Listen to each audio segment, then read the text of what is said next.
नमस्कार.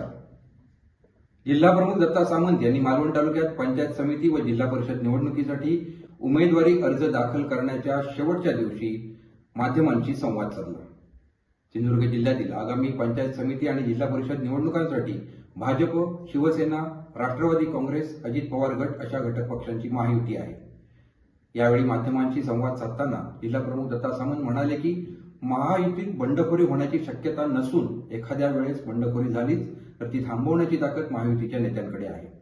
या निवडणुकीत सिंधुदुर्ग जिल्ह्यातील सर्व पंचायत समित्या आणि जिल्हा परिषदांवर महायुतीचा झेंडा फडकेल आणि महाराष्ट्रात नवा इतिहास घडवू असंही जिल्हा प्रमुख दत्ता सामंत यांनी सांगितलं.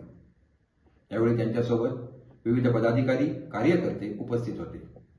या संवादादरम्यान जिल्हा प्रमुख दत्ता सामंत म्हणाले की पंचायत समिती आणि जिल्हा परिषद निवडणुका भाजप, शिवसेना व राष्ट्रवादी काँग्रेस, अजित पवार गट या महायुतीच्या माध्यमातून लढवल्या जात आहेत.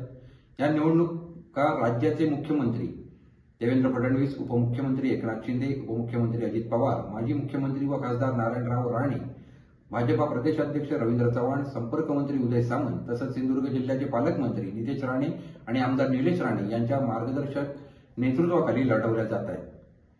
विरोधक निवडणुकांसाठी उमेदवार शोधतायत आणि आम्ही कोणाला विरोधक मानतच नाही असंही त्यांनी सांगितलं. महायुती या निवडणुकीत जास्तीत जास्त जागा जिंकेल आणि जिल्ह्यातील सर्व पंचायत समिती आणि जिल्हा परिषदांवर महायुतीचा झेंडा फडकेल.